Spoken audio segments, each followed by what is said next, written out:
Hello, everyone. My name is Andres Diaz. Me and Will are back today for a big Marvel Plus Talk podcast. Today, we're going to talk about Loki, Episode 5, Journey into Mystery, and of course, we're going to discuss Black Widow. You had a chance to see the film? Well, Yeah, I did. okay, okay.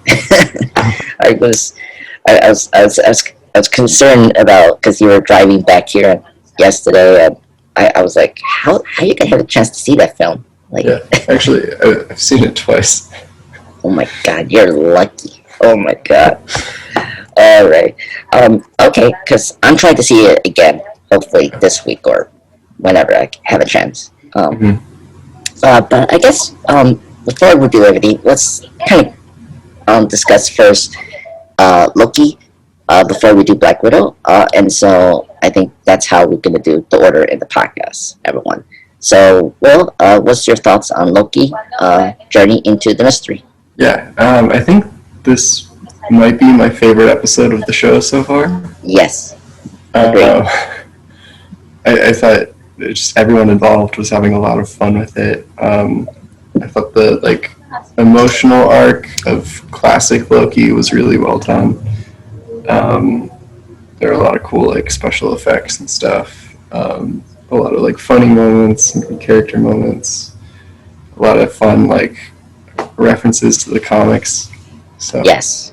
Oh my god. We need to talk about that. Oh my god. Yeah, I totally agree with you. This one's one of the best, per ultimate episode for a series, and I we never I never say that, but I think this was the pinnacle of Loki. I think it did everything right to set up the series finale for this show. Mhm. By the way, the performances were amazing.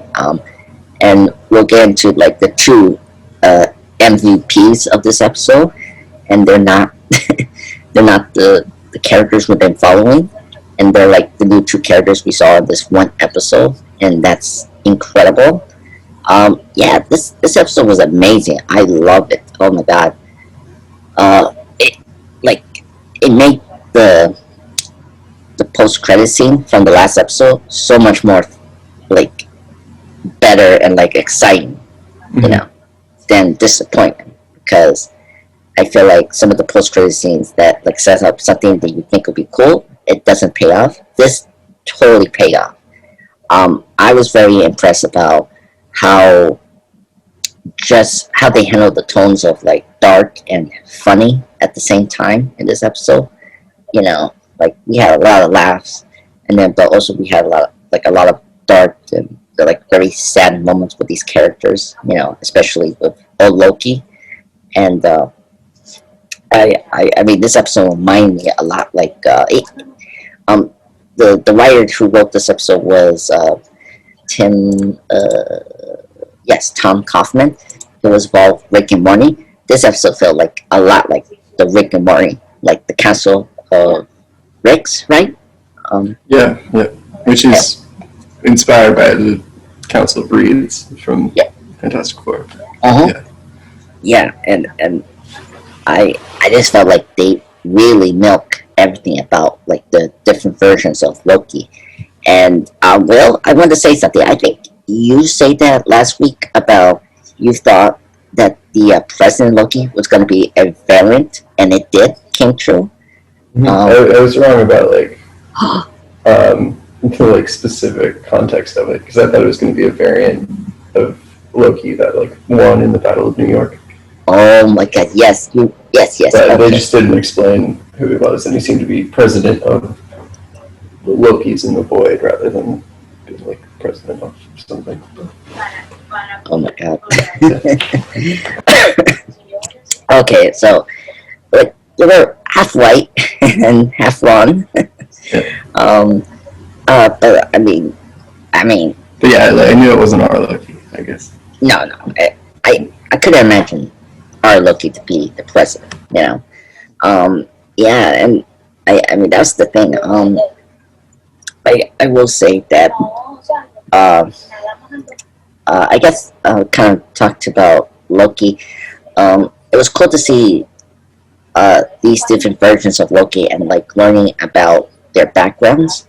And honestly, the big two highlights from this episode was Classic Loki and uh, Alligator Loki. And what you thought about those two characters? As those were the ones that I think people resonate. And so, what you thought about those two characters in the episode, Will? I loved Alligator Loki. It was just the right level of ridiculous. Um, I love that they kept like cutting to him for reaction shots whenever like people were laughing, Oh my God, just as though he was like just another Loki. Loki. Um, Or my favorite line with Morbius, he's saying like how he could be a Loki, and I like the Classic Loki response. Well, he's green, like a lot of like us. I love that. That's the only thing. Yeah, that's the only thing to make him a Loki. um, oh my God, yes, you're right. Oh my God, Edgar Loki, it was fun. I love how he cut President Loki's hand, which, by the way, that was so gruesome. I never thought about that. Oh my God, like just like seeing Edgar Loki cutting or eating President Loki's hand, and then of course him screaming to his pain. Oh my God. And then I guess my favorite was Classic Loki. I mean, I thought Richard E. Grant was a phenomenal in this episode. I think he really brought in his Endgame, and I felt sad that he died, but like I love how he finally found his glorious purpose again, and it was a really cool how he like astral project Asgard, like that was his glorious purpose to go back and see Thor and like his whole like homeworld of Asgard, and like it was a really sad like story to hear, and just him trying to fulfill that again was such a great payoff for this episode. Like, Yeah. and just in 49 minutes, like one of the best character payoffs and development ever I see. Um, and it was cool to like see that how he like escaped from Thanos. Like that was a very cool background about this Classic Loki. And I love his costume. I think it was very cool how we never made a joke about how he looked, and I was happy about that. Mm-hmm. And like we just accepted he was another Loki, and so which is good. And I like also that like I also love um, that we're very true of Loki. Like they are still tricksters. I like how was it boastful Loki tricked all of them so he can be the ruler, and then he got betrayed by President Loki, and then When everyone betrayed President Loki. yes, oh my God, and I think all of them were also other Lokis, because we see the beard Loki that we saw from episode 2, I think. I, right? Like, Yeah. like, so like it was a cool like it was very cool to see, all these Lokis are still the Loki we know, but like different attitude and personality. Mm-hmm.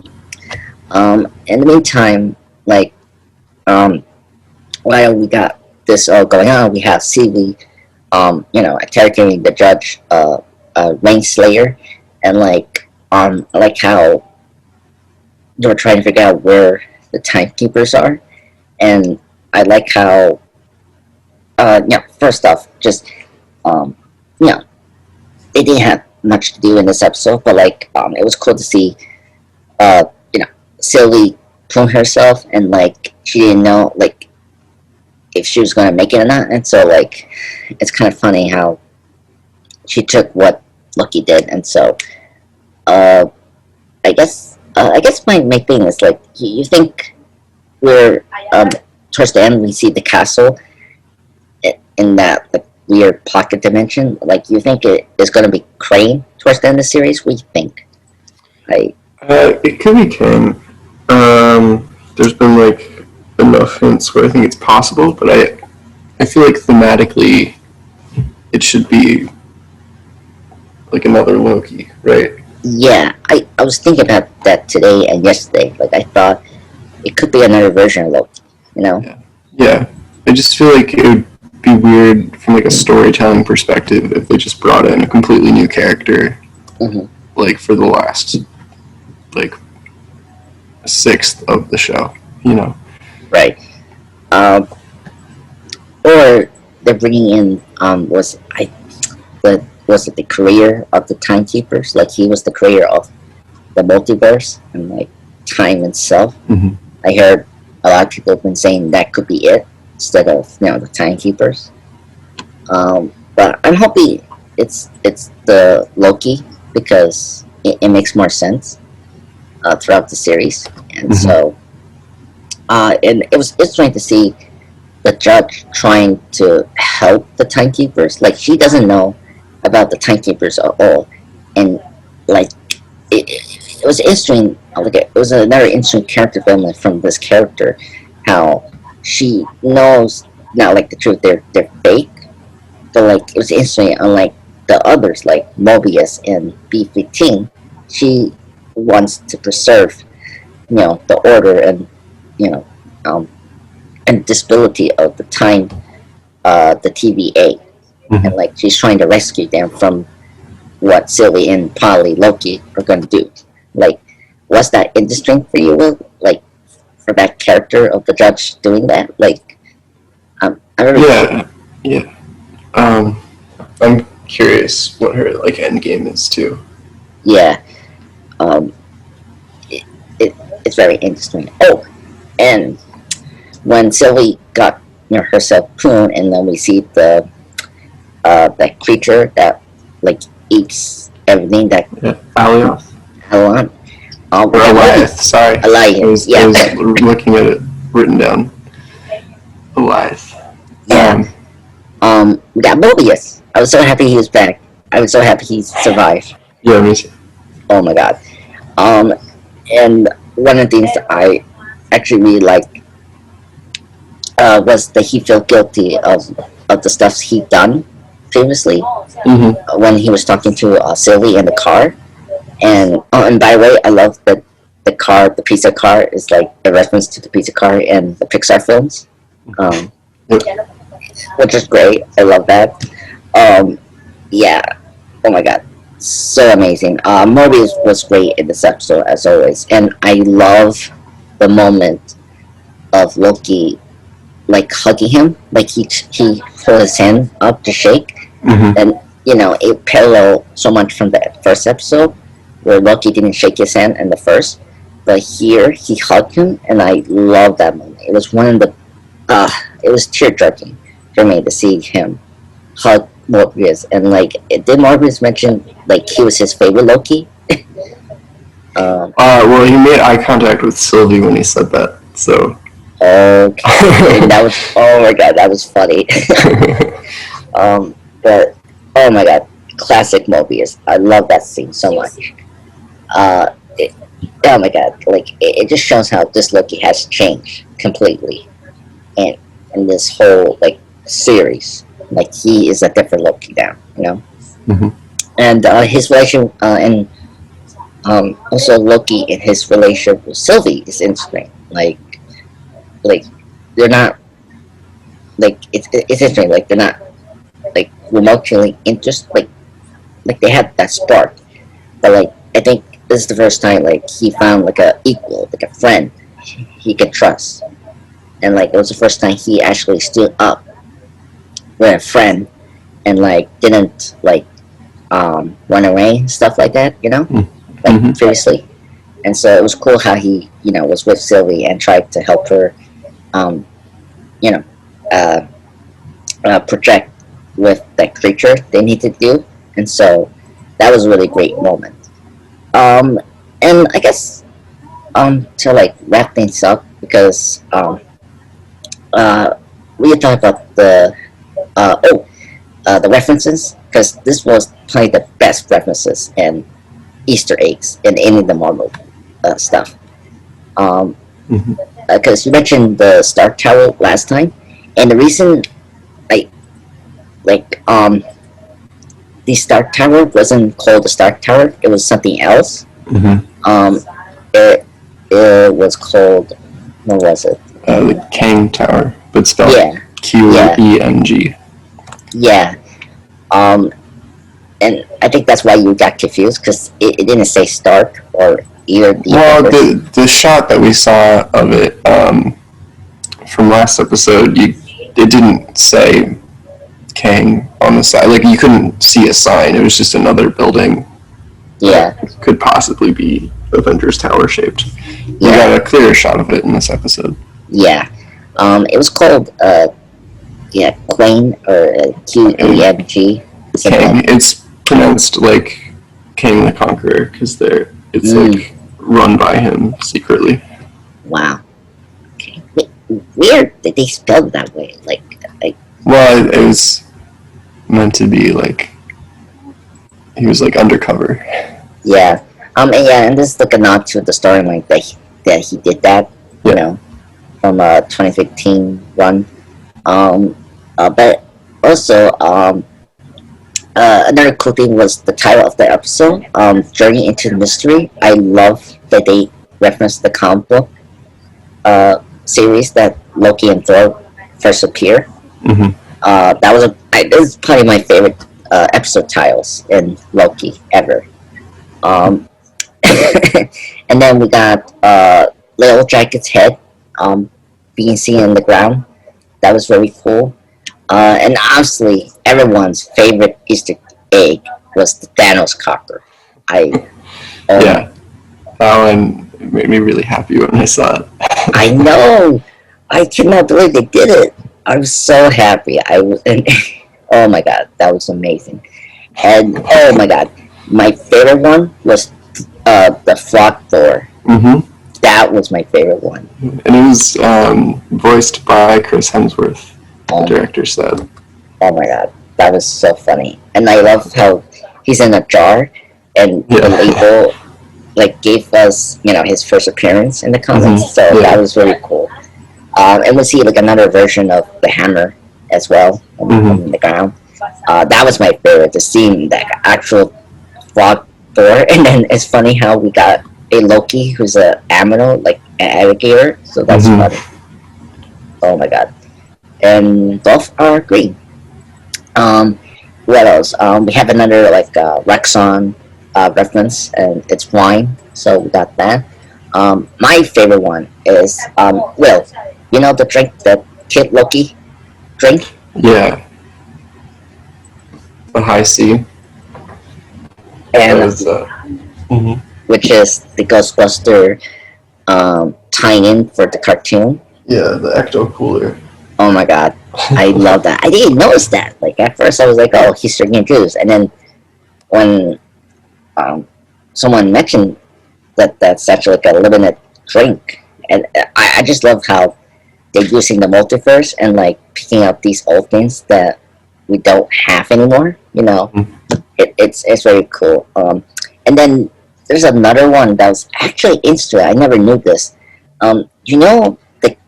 This arcade thing, Proteus.